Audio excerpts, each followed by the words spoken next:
Halo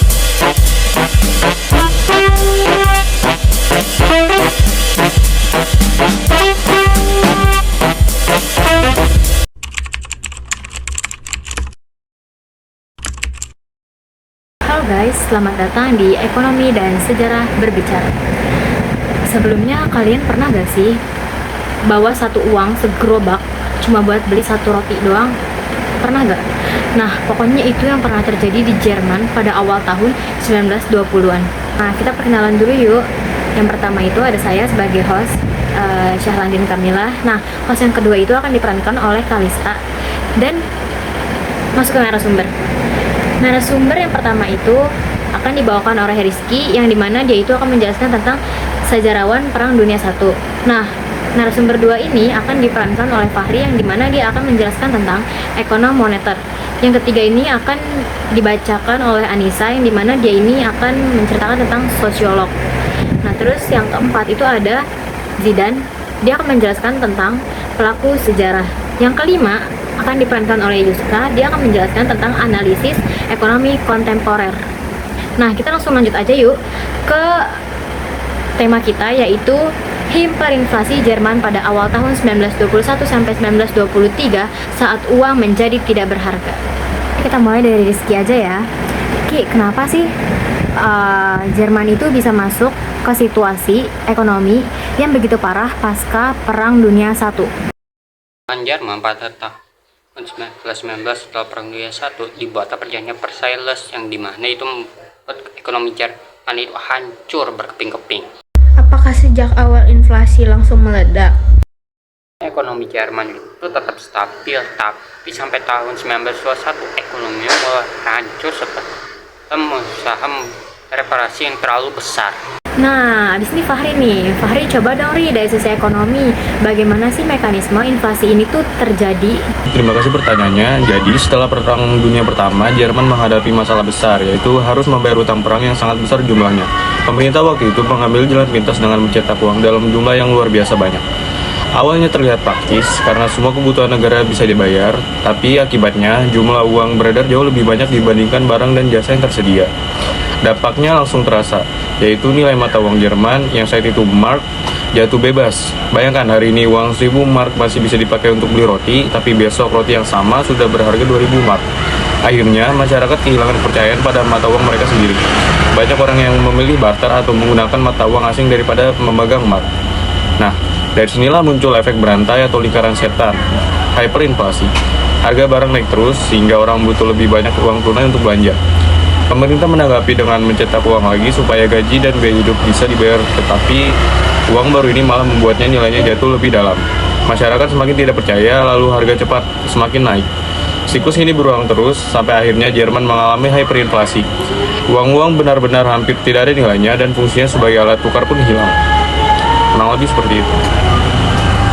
Seberapa ekstrim nilai mark yang jatuh saat itu? Nah, jadi puncaknya pada tahun 1923, 1 dolar AS setara 4,2 triliun mark. Jadi gaji dibayar 2 kali sehari supaya tidak keburu turun nilainya. Nah, Anissa kan nih, coba dong nih dari sisi sosiolog, gimana sih dampak krisisnya itu bagi masyarakat? Menurut saya dampaknya lumayan berat ya. Tabungan orang-orang itu jadi nggak ada artinya lagi. Terus banyak orang yang pada akhirnya balik ke sistem barter buat tukar kebutuhan mereka. Gak cuma itu, kejahatan juga makin sering terjadi karena banyak orang yang terdesak. Nah, yang paling bahaya itu kepercayaan antar warga sama pemerintah itu jadi semakin runtuh. Banyak orang yang jadi nggak percaya satu sama lain, kayak gitu. Baik Anissa, apakah kamu bisa memberi contohnya? Contohnya gini, uang yang seharusnya punya nilai malah dipakai buat mainan anak-anak. Bahkan ada yang dipakai juga buat bahan bakar tumpuk.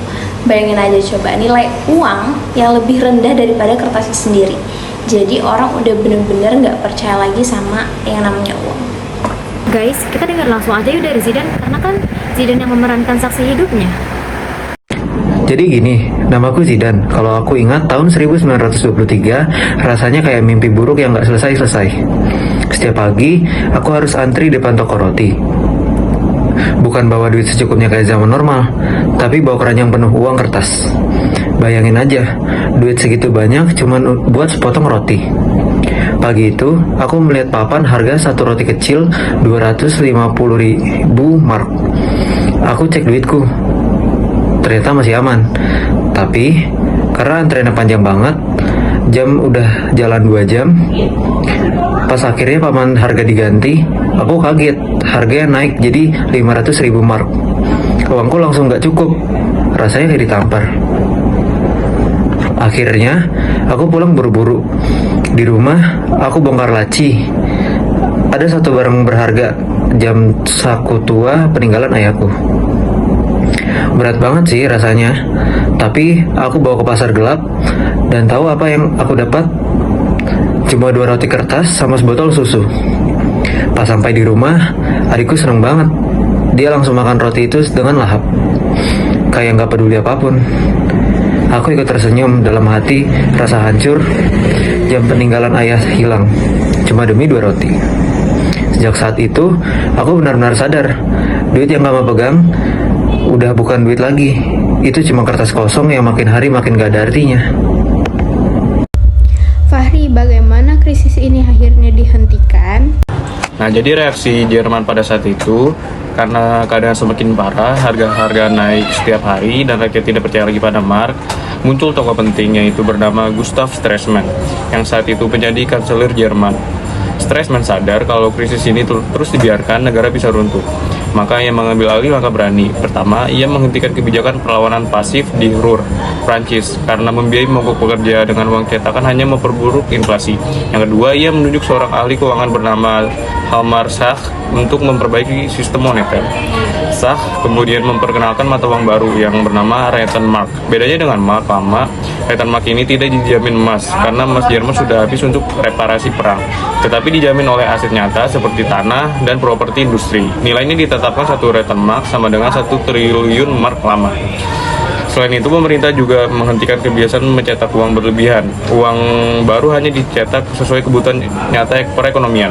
Hasilnya luar biasa, masyarakat kembali percaya pada uang, inflasi bisa dikendalikan, dan Jerman perlahan mulai bangkit dari krisis. Nah, jadi lewat kepemimpinan Stresemann dan kebijakan moneter Sach ini, Jerman berhasil keluar dari lingkaran setan hyperinflasi dan kembali memiliki mata uang yang stabil. Rizky, pelajaran sejarah apa yang bisa diambil? Bukan, Mbak. Kebijakan yang semprot dapat menghancurkan ekonomi suatu negara ataupun daerah. Contoh seperti yang pernah terjadi pada Pati. Bupatinya cepat kaya, punya duit, mah takut jadi suatu dua. Baik, apakah Anissa setuju? Aku sih setuju banget. Krisis ini bikin banyak orang jadi frustasi. Nah, rasa frustasi itu sering banget dimanfaatin sama partai-partai radikal yang ngasih janji manis, seolah-olah bisa kasih solusi instan, padahal mereka cuma bisa bikin keadaan tambah kacau aja. Yuska, apakah hiperinflasi seperti ini bisa terjadi lagi? Jadi, inflasi ekstrim yang terjadi di Zimbabwe, Venezuela, dan juga Jerman merupakan contoh klasik dari hiperinflasi. Namun, masing-masing memiliki konteks dan juga penyebab yang berbeda. Contohnya di Zimbabwe, hiperinflasi itu mencapai puncaknya pada tahun 2008 dengan tingkat inflasi tahunan yang diperkirakan mencapai 89,7 sekstiliun %. Nah, hal ini tuh dipicu oleh kebijakan ekonomi yang buruk, termasuk pencetakan uang secara besar-besaran untuk membiayai defisit anggaran, dan juga reformasi agraria yang merusak sektor pertanian dan juga tulang punggung ekonomi Zimbabwe. Sementara itu, Venezuela juga mengalami hiperinflasi pada pertengahan 2010-an yang disebabkan oleh ketergantungan berlebihan pada ekspor minyak, kolapsnya harga minyak dunia, dan juga kebijakan moneter dan fiskal yang tidak disiplin, seperti kontrol harga yang ketat dan pencetakan uang untuk mendanai subsidi pemerintah. Nah, hiperinflasi di Venezuela ini mencapai puncaknya pada tahun 2018 dengan angka mencapai lebih dari 1 juta %. Nah, sebagai perbandingan, hiperinflasi di Jerman terjadi pasca Perang Dunia I, tepatnya pada tahun 1923. Pemerintah Jerman tuh mencetak uang dalam jumlah yang besar untuk membiayai utang perang dan juga kompensasi perjanjian Versailles. Sementara produksi dalam negeri itu terganggu akibat perang dan juga pendudukan wilayah industri Ruhr oleh oleh Prancis. Nah, akibatnya nilai mata uang mark jatuh drastis dan harga barang-barang naik ribuan berkali lipat dalam hitungan hari. Meskipun ketiga negara mengalami hiperinflasi yang parah, tapi konteks modern seperti di Zimbabwe dan Venezuela itu dapat menunjukkan bahwa hiperinflasi kini lebih berkaitan dengan kegagalan institusional dan kebijakan populis jangka pendek dibandingkan dengan kasus Jerman yang lebih banyak dipicu oleh beban perang dan tekanan internasional. Nah, di era modern, akses terhadap pasar global tuh dan juga pengaruh internasional serta ekspektasi dari masyarakat terhadap pemerintah turut memperumit dinamika hiperinflasi dan juga menjadikan tidak hanya soal ekonomi tetapi juga krisis kepercayaan terhadap negara. Apa sih indikator yang harus diwaspadai? Oke, jadi ada 3 indikator yang perlu diwaspadai. Yang pertama, defisit fiskal besar yang dibiayai dengan mencetak uang. Yang kedua, hilangnya kepercayaan masyarakat pada bank sentral. Dan yang ketiga, yaitu instabilitas politik. Nah, sudah selesai nih. Terima kasih ya untuk semua narasumber telah berpartisipasi dalam podcast kali ini. Nah, jadi tuh, kisah hiperinflasi Jerman adalah sebuah peringatan bersejarah bagi semua negara. Ekonomi yang stabil membutuhkan kepercayaan, kebijakan yang bijak, dan disiplin. Sampai jumpa di episode selanjutnya.